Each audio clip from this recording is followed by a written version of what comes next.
Let's make an updated version of an iconic campground classic, the egg in a hole. But we're gonna add some ingredients and add some heat and crank the flavor up to 11. So let's get camping and let's get cooking.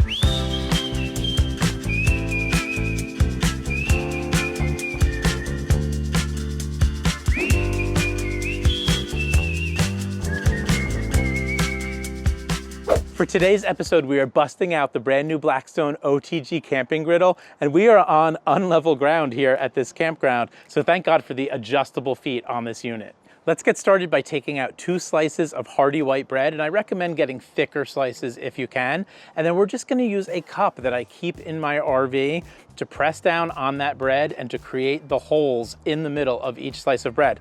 Don't discard that piece of bread that comes out of the middle because we're gonna use those later for our strawberry pucks. Now let's use that same cup to scramble up our eggs. And I know that in a traditional egg in the hole, you don't use a scrambled egg, but we're breaking all the rules here today. Let's also get our sausages cut up, and we're gonna use 1 sausage for each slice of bread, and then we'll fire up the Blackstone OTG camping griddle to medium heat. Let's go down with a generous butter bath and then put our toast on the griddle, pressing down a little bit so it makes good contact with that butter. And then we're gonna put in our eggs and pour them in carefully, add our sausage, and don't forget to put those pucks on and give them some butter too, because they're gonna be a tasty treat just a little bit later. Now let's give them a careful flip. And if a little bit of the egg comes out, that's okay. We can just tidy that up so it looks good for presentation just a little bit later. We're gonna let these cruise just for a minute or 2 before we plate them onto the cutting board and add our feta and our hot sauce, and don't forget a little bit of strawberry jam on our strawberry pucks. Elevated egg in the hole with sausage, feta, and my favorite hot sauce, and the strawberry pucks on the side. Let's dive in and give it a taste. I'm going with one of these strawberry pucks first. My kids used to ask for these at the campground and they called them strawberry pucks, which is why I call them that today. Nice little treat on the side. Perfectly toasted. Now let's dive into the main event here, the elevated egg in the hole. Some people cut these with a fork and eat them off the plate. I'm going savage style on this thing.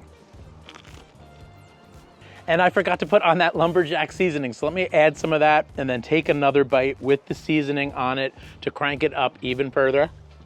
And I love that lumberjack seasoning on all things breakfast. So, so good. For how simple of a breakfast this is, for how few ingredients this has, it's absolutely delicious. I love the saltiness of the feta, the sweetness of the sausage, the crispiness and butteriness of the toast, and the extra kick from that Hank sauce hot sauce, which is my personal favorite hot sauce. You can use whichever one you like the best. This is an awesome, awesome, basic, simple, cheap, easy, fast camping breakfast. You can make this for 20 people at once if you had to. Let me know in the comments below if you have ever made an egg in the hole at the campground. It's such an iconic camping meal. Also, let me know if you would try it this way and crank it up a little bit with some hot sauce, some feta, some sausage, and just kind of have some fun with it. And it's also a reminder that you can take those basic camping staples, those basic camping classics, and crank them up with just a few simple ingredients. So hopefully we'll see you all next week on Camp Griddle More, and we hopefully will see all of you at the campground.